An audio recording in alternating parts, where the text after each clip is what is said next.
Assalamualaikum warahmatullahi wabarakatuh. Saya Nini Kafitri.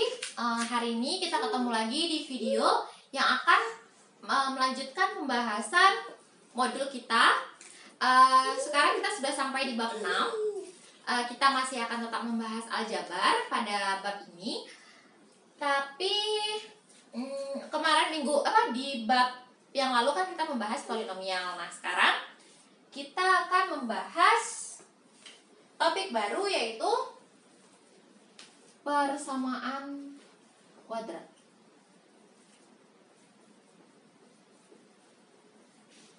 Itu yang pertama. Kemudian kita juga akan membahas tentang persamaan eksponen. Oke, jadi kita bahas dua persamaan hari ini ya, dua jenis persamaan.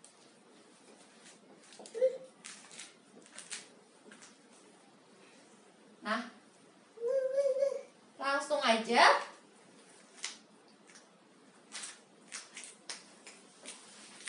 Yang pertama kita akan membahas persamaan kuadrat.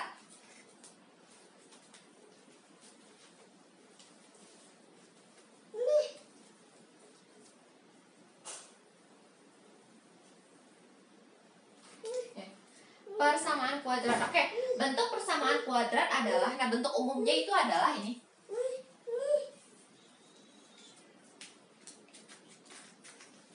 Sebenarnya ketika kita bicarakan persamaan kuadrat, ini tidak sepenuhnya topik baru ya. Karena ketika di bab sebelumnya kita membahas polinomial, kurang lebih kita juga sudah membahas si persamaan kuadrat ini kayak gitu. Karena kurang lebih ini sama kayak gitu. Nah, yang membedakan hanyalah ketika dibilang kuadrat, maka derajatnya 2. Pangkat tertingginya adalah 2 kayak gitu.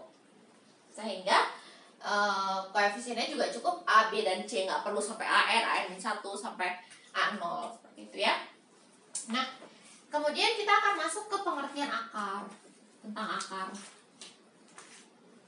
Akar di bab sebelumnya apa sih definisi akar? Kita udah pernah bahas.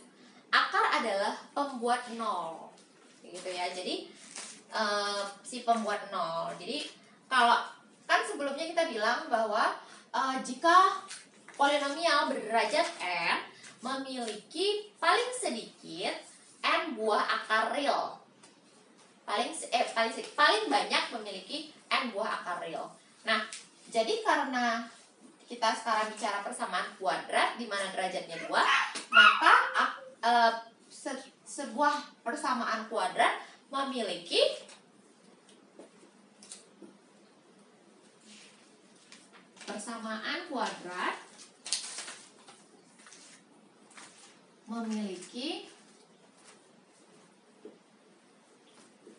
paling banyak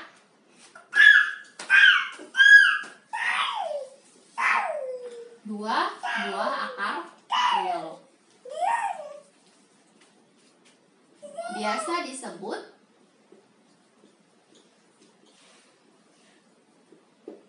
X1 dan X2. Gitu ya. X1 dan X2. Nah, artinya apa?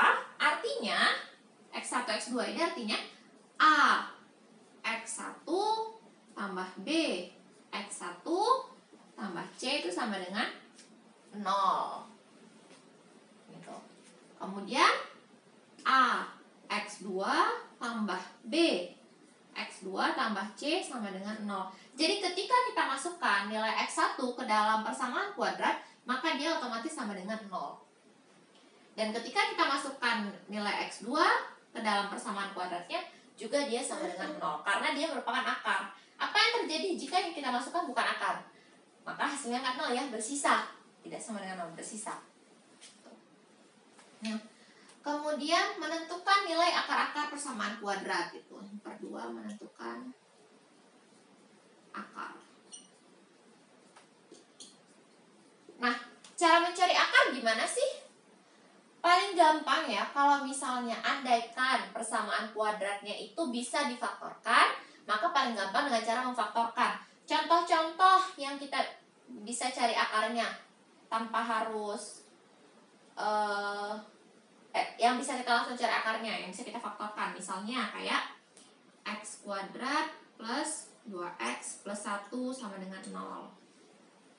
Ini kan bisa kita akarkan, bisa kita faktorkan persamaannya. Cara gampangnya itu kan gini. Kita taruh x, konstantanya itu 1. Maka kita bisa tulis 1 di sini. Nah, 1 kali 1 karena cukup nilainya cuma 1 kan, 1 kali 1. Nah, sekarang kita lihat tengahnya, plus 2x. Sekarang kita hanya menentukan di sini plus atau minus, di sini plus atau minus. Jadi kan ini kali ini tambah ini kali ini itu sama dengan dia. Kayak gitu kan? Berarti x kali 1 x kali 1 x. Diapain biar sama dengan 2x? Ditambah ya, dua-duanya positif ya. Maka dia sama dengan 0. Artinya apa? X sama dengan min 1. Akar kembar. Akar kembar artinya karena dia x plus 1 kuadrat sama dengan 0. Akar kembar artinya x1 dan 2-nya sama. Min 1. Ketika x1 sama dengan x2, itu artinya dia memiliki akar kembar. Itu ya. Contoh lagi. X kuadrat min 4x plus 3 sama dengan 0. Nah, ini bisa kita buat gimana? Sini x, sini x. 3 kali 1 ya, karena dia prima kan. Di tengahnya ini min 4. Ini x, ini 3x. Apa yang harus dilakukan supaya jadi min 4? Dua-duanya negatif ya. Min 1 kurang 3 sama dengan min 4, sama dengan 0. Artinya x1 sama dengan 3, x2 sama dengan 1. Gitu ya. Itu yang cara pertama dari menentukan akar, yaitu dengan memfaktorkan.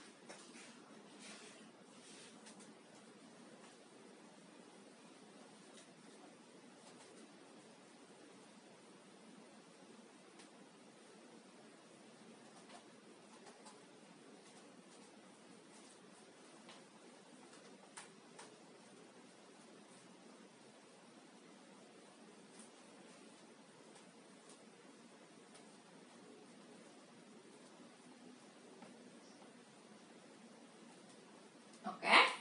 Cara berikutnya seperti apa? Cara berikutnya kita bisa pakai Horner. Kita pakai Horner. Ini cara 1.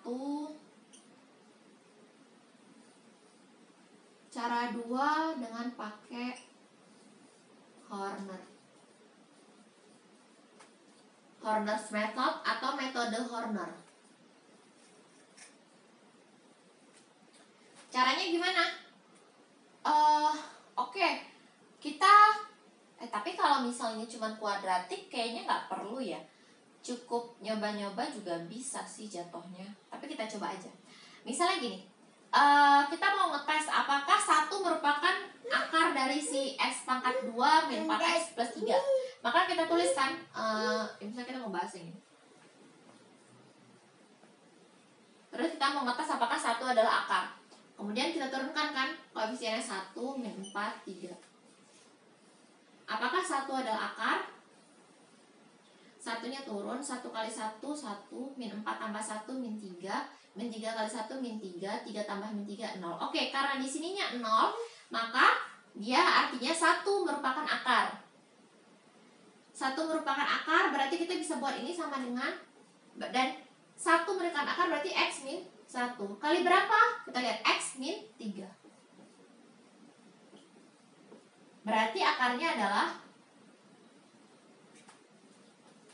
artinya x1 sama dengan 1, x2 sama dengan 3.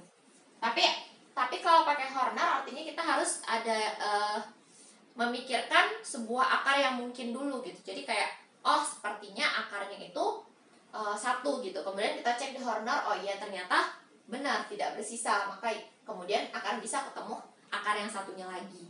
Kayak gitu. Kemudian cara yang ketiga itu pakai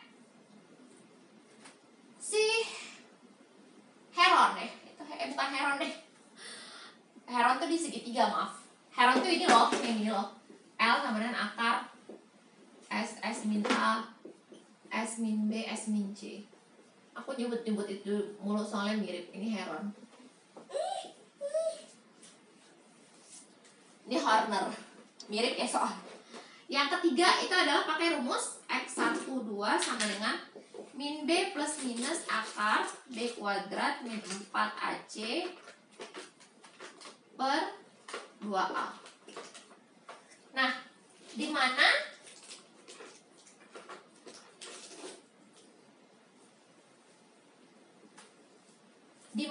ini disebut, bagian ini nih D disebut diskriminan akar B kuadrat. Yang di dalam akar itu adalah diskriminan B kuadrat min 4AC adalah diskriminan.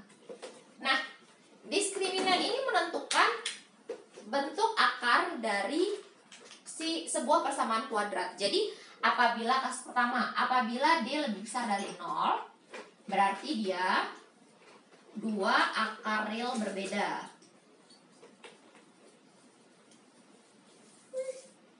Apabila D sama dengan 0, artinya 2 akar real kembar. Oh, satu lah, menyebutnya satu ya, satu akar real kembar. Artinya apa? X1 sama dengan X2 gitu loh, akar kembar. Nah, berikutnya apabila D lebih kecil dari 0, berarti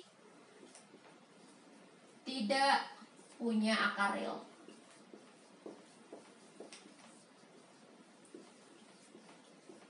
Gitu ya. Kalau D lebih besar dari 0, 2 akar real berbeda. Kalau D lebih kecil dari 0, 1 akar real kembar. Kalau D lebih kecil dari 0, tidak punya akar real. Ini penting diingat untuk kalian nanti bisa menentukan kayak gitu. Banyak di soal itu dengan cuma kalian memutuskan apakah D-nya itu lebih besar atau lebih kecil dari 0, kalian bisa langsung ketemu solusinya. Oh, dia punya solusi real.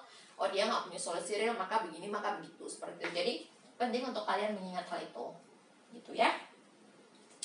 Nah, gimana sih? Ini kan kita udah nyobain persamaan yang ini pakai ini. Sekarang kita cobain persamaan itu pakai ini, pakai metode mencari ini, mencari akar itu, pakai rumus.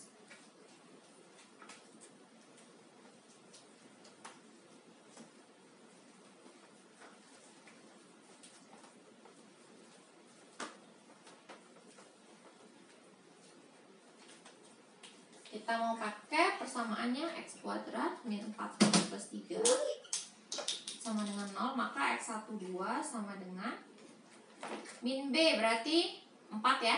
Min 4 berarti 4 plus minus akar min 4 kuadrat plus min 4 kali 1 kali 3 per 2 kali 1 sama dengan 4 plus minus akar 4 kuadrat 16 kurang 12 jadi 4 per 2 sama dengan 4 plus minus 4 per 2. Kok 4? 2 ya? Sama dengan, berarti X1 sama dengan 4 plus 2 per 2 sama dengan 3. X2 sama dengan 4 min 2 per 2 sama dengan 1. Nah, hasilnya sama ya. X1 nya 3, X2 nya 1. Ketukar-tukar gak masalah, mana ya X2, mana ya X1, sama aja.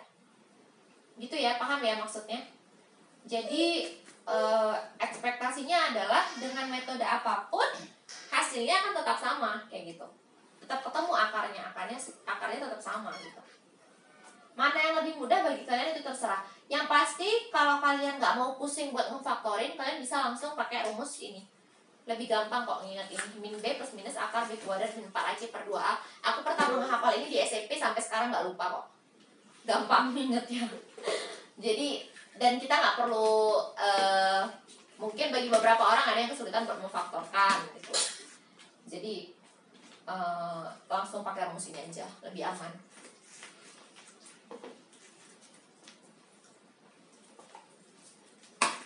Oke, aku coba kasih contoh soal ya.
soal.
Coba dua soal ini dulu ya. Ini memang mangga 3 tapi nanti hubungannya jadi ke persamaan kuadrat kok.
difaktorin nggak? Agak sulit ya. Soalnya dia depan sama belakangnya besar tapi tengahnya kecil. Biasanya kayak gitu. Nggak bisa difaktorin. Kita cobain apakah kita punya akar yang bulat apa enggak. Biasanya kalau dia bisa difaktorin maka akarnya tuh bulat. Gitu loh. Tapi kalau biasanya yang nggak bisa difaktorin itu akarnya paling rasional kayak gitu. Atau malah nggak punya akar real. Coba yuk nomor 1. Nomor 1 pakai rumus ini aja nih. Min B min 1 plus minus akar B kuadrat 1 min 4 kali 2 kali 3 per 2 kali 2.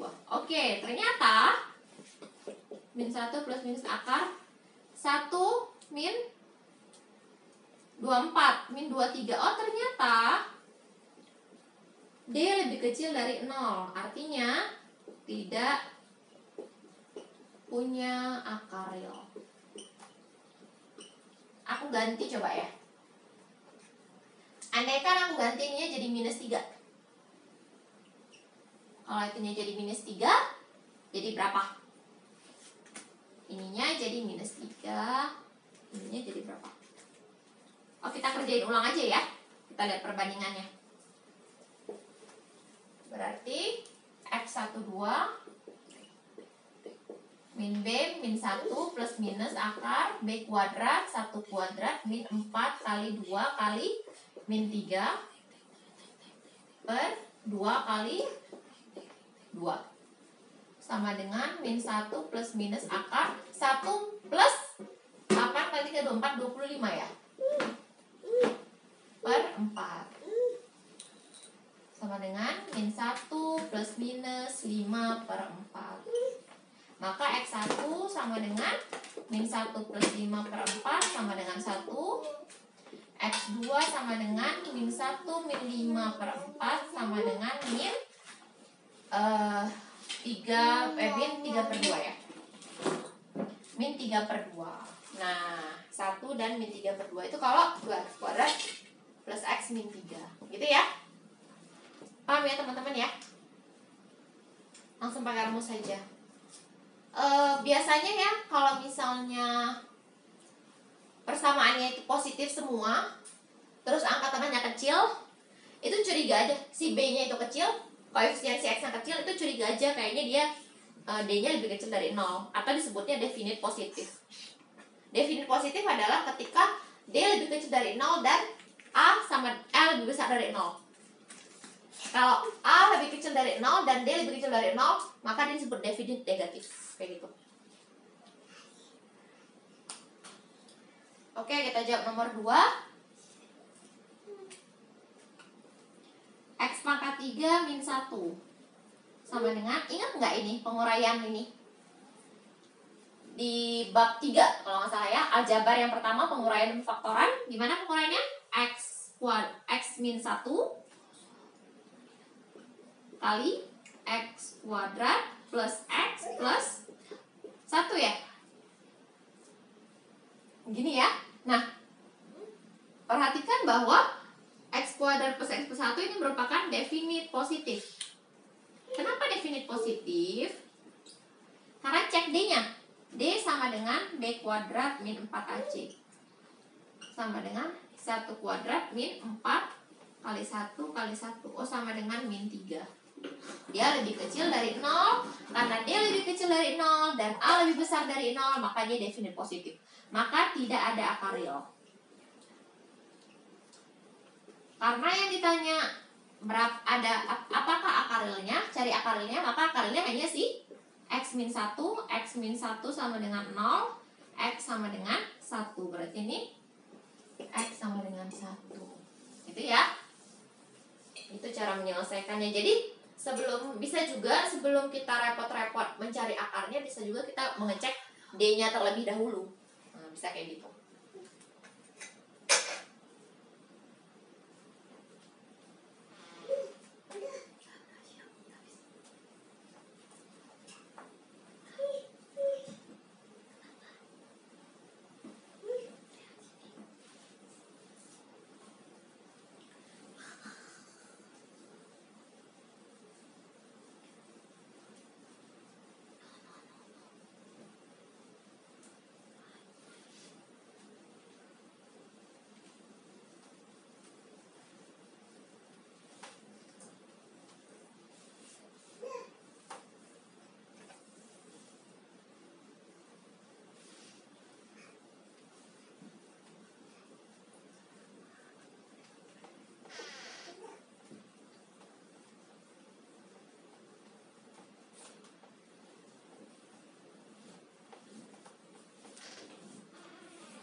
Oke, berikutnya adalah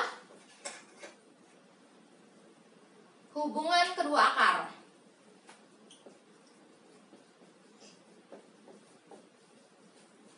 Atau ini sebenarnya adalah teorema Vieta ya.